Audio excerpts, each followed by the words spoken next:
Alright, welcome back to another video. Starting this video from inside the house. Just want to show you guys what we're looking at. The new purchase. This is a Jean Dale manure spreader. It's a French manure spreader.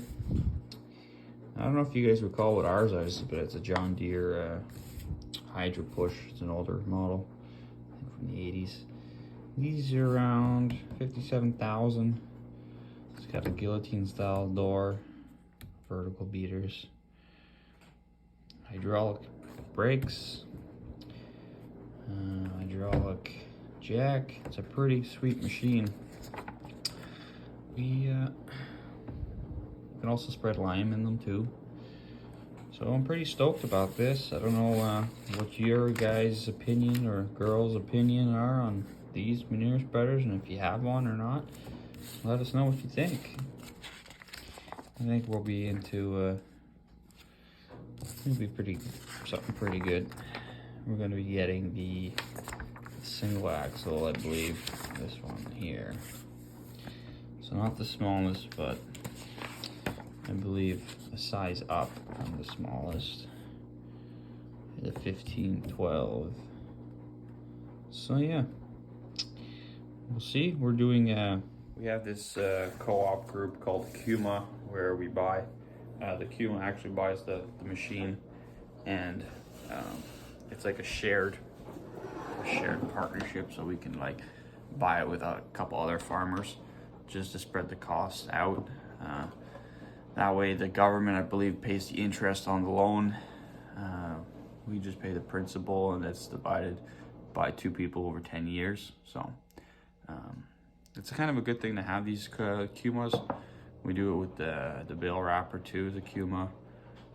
We've had that thing since like 2009, I believe. Costs us next to nothing to run it. So yeah, if you want to know more about the Kuma, just ask me in the comments below and I'll explain it. All right, so we got about a foot of snow overnight. The tractor was over at the abattoir because they were plowing snow this early morning. So we had to go and get it so we can start feeding. Of course, Devin got stuck on the way there and to get pulled out. So now he's here now. It's around 9 o'clock. We're just starting. But hopefully we can go get those cylinders for the other loader and get 2 tractors pushing snow, because we're gonna need it today. There's a lot of snow to be moved. Not to mention the cows need to be fed also, so we gotta clear all the snow in here too. The cows like to pack it down, and over time they'll get over the fence if we don't clear it. So you can already see it's pretty high. So yeah, we got a lot of work to do today just with snow. We're gonna have to shovel the coverall again. It's like our full-time job, it seems, clearing snow, but I don't mind it. It looks pretty nice today. You gotta shovel that roof too. That drifts in all the time. All right, so we're just down at the Constaff farm. I went to my dad's to get my four-wheeler, and we're gonna be fixing that fence today, like I've been talking about, but I haven't been able to get around to doing it. Now the calves have gotten into the hay barn, so now we have to fix the wire. So I have to find where the short is, so I gotta drive along all the wire, and I didn't feel like walking, so we got this machine so we can pack beside or underneath the wire. So we're just going along and picking up the wire wherever it's deep in the snow. We got a nice 2 feet of snow at least. Glad I got this machine. So the power starts over there. It comes on this side. We disconnected it so it doesn't come on the other side. And it does the whole way up to the pasture, or to the wintering side, but we're not too sure. It might still be going over towards the bush, so we'll have to go check that and disconnect it.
probably have to disconnect it just because, well, there's a tree down and I don't feel like it doesn't really need to have power on that side, so we're gonna disconnect it like it's supposed to be. I don't know why it's still like that, but it must have got away on us.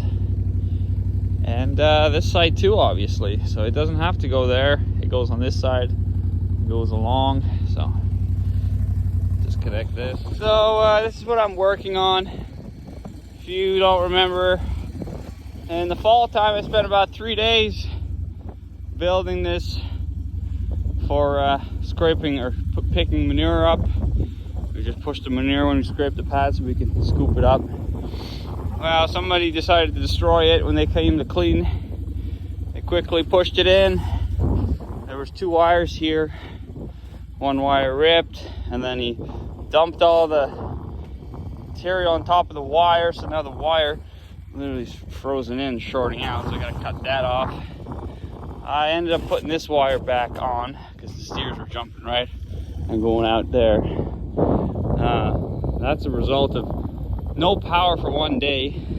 But I mean, I lost the whole bottom wire here because he came to clean and he threw the whole berm of all the material that was coming out from pushing. He just buried the wire, so I only have 1 wire here. And well, I tried to dig it out and now I'm catching the wire, so that wire's trash. I just built all this in the fall and it's pretty much scrapped. I can't do anything now because everything's buried, and now I have to cut all the wire because it's going to short out the top wire here. It was very simple and clear. When you clean, don't bury the wire, don't push out the stop here. We know it's not strong. I never pushed it out. I was very careful with it, and you got to be careful with all the excess material on the side. But now, and he just dumped all the frozen ice out here with the manure instead of putting it out there. So now we're gonna have all this soup in the spring. We're gonna try to clean this pad when we're calving. I'll try to take the manure off and bring it out here, and it's just gonna be literally 6 feet of ice that he broke up. And he decided to bury the fence again with big blocks of ice because apparently he doesn't fix the wire, I do.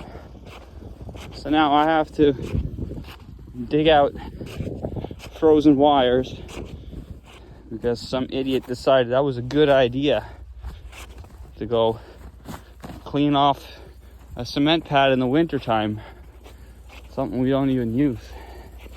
Anyway, so I brought a shovel. I can dig that out.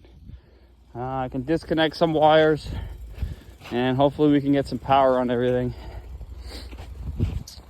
And then we're gonna make some room in the end of the barn where there's no hay, so we can put the steers in there when the weather's bad. But this is just a disgrace. It was pretty damn good when I built it, and I gotta spend another $150 in wire next spring and fix it all. All right, I just checked the voltage. I need 2 hands for it, so I can't really film, but we have 7.8 kilovolts, so that's 7,800 volts. So that should keep them freaking things out. Yeah, they were like chewing on the wire. They didn't really care anymore. They kind of figured it out. I don't know if they can hear it sometimes, if the wire is ticking or not, but it only took a day for them to figure out there's no power on it. So what I want to do now is I might actually leave these 2 wires, but I'm going to take these 2 wires out and I'm going to keep the tires where they are, but I'm just going to shorten the wire all the way to the hay bales here. Maybe a post in front. Yeah, maybe right here, this post here, I'm gonna run some insulators so I can end these 2 wires to that and put 2 more for that gate.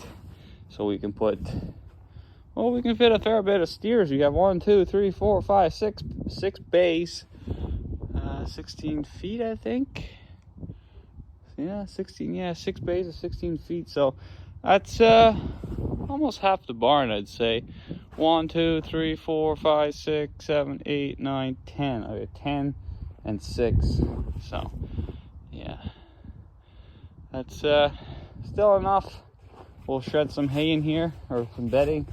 Oh, the snowbirds are here. I don't know if you can see them. They're like these Arctic snowbirds. They only come around when it's really cold. Anyways, yeah, we're gonna put some bedding in here, but we still need to do this. So we gotta turn the power off before we forget, and get going on that. I can recycle. Oh, I can use these 2 insulators here at that end. So I just need 2 other ones. I stapled in the wire, so I can't really take them out. But it's good to keep this at the end. We're gonna keep that there for next year. We'll try to do all this wiring and try to make it last, so more than a year, you know. But if there's no power on it, it all goes to crap in no time. They, like you can see, they don't take long till they figure it out, and they'll just walk through it, tear it up, and everything stretches and breaks, and next thing you know, it's all wound up in a big ball and the wire's useless. So gotta keep the voltage on it. And yeah. All right, we're back to the farm. I haven't unloaded the truck yet, but now we're gonna go do bedding. We got the 60/30 on the bale shredder. Got 4 bales out. 2 go in the shredder and 2 go in the forks. We'll do 2 for the cows and 2 for the calves in the barn. It's gotta switch over this PTO. It's on the 540.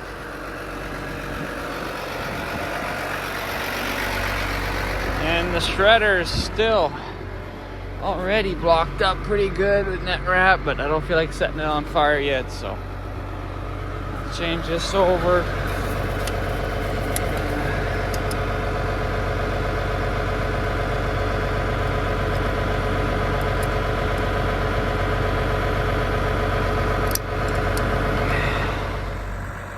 There we go. That's what the rig looks like. We're back here again. You can see all the calves are already in the barn. Getting out of the wind. It's not too cold, it's like -3. Just had a lot of snow. Cows are gonna like that. Spoil them with some bedding. Alright. Believe it or not, I fit 2 bales in here. Just wanting to put a fair bit down to get it going. And they will enjoy that.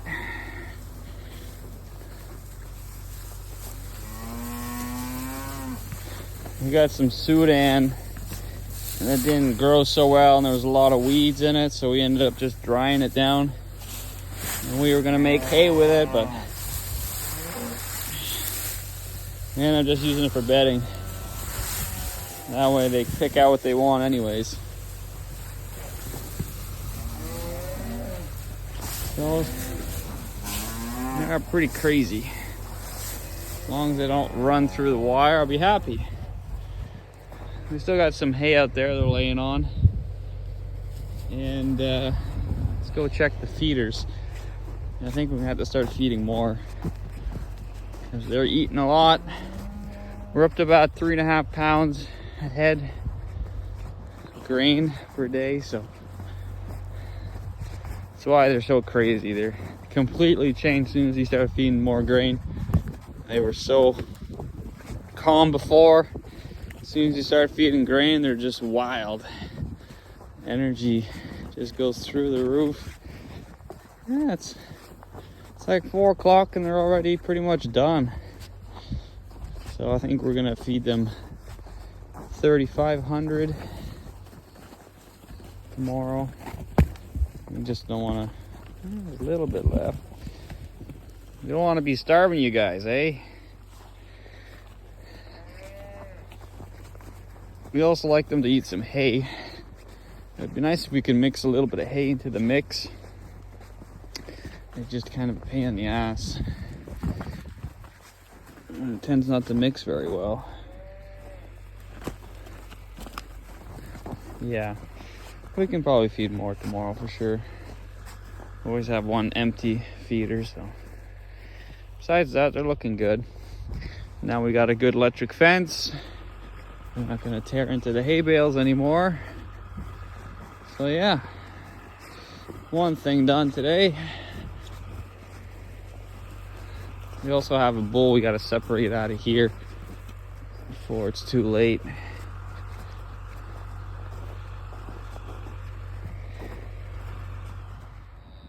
So we got a young calf on the cow side. He must have snuck over when the power was down.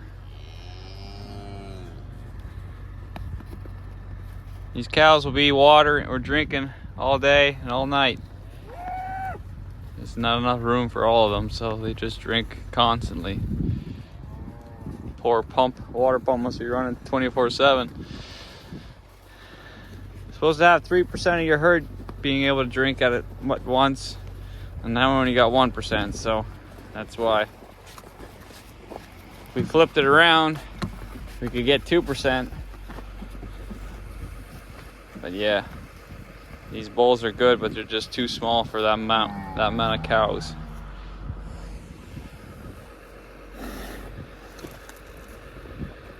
The bulls wanted to cross too. They're sniffing out some cows. Must be a cow that's in heat. They wanted to cross. I call you guys the Three Stooges, eh? Eek. Don't touch that, buddy. You should be getting a shock. What's going on? Uh-oh. Is there no power on this now?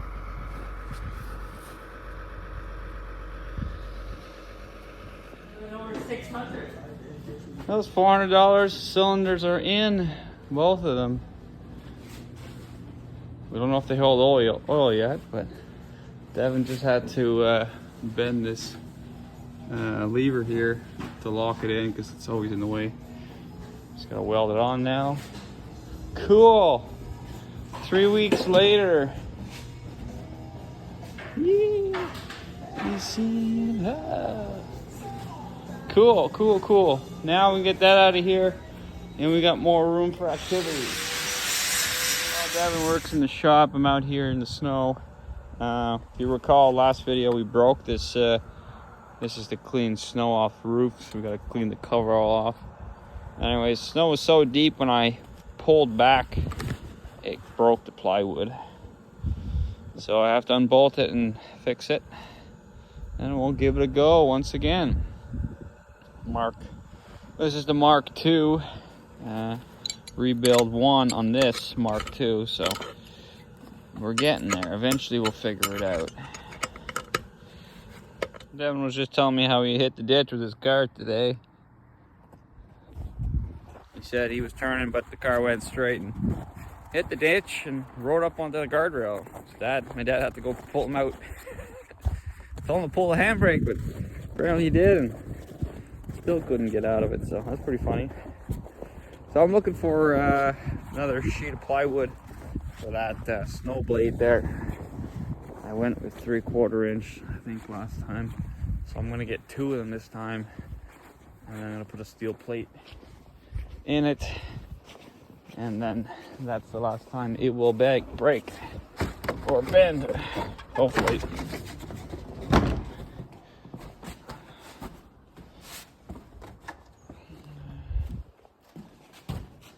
I don't know if we have any thick stuff.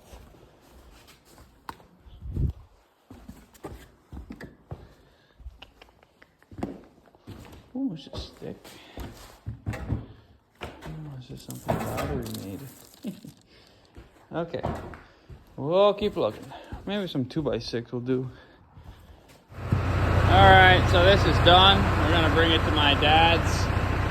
He's just gonna take it out and try the loader, make sure it doesn't leak.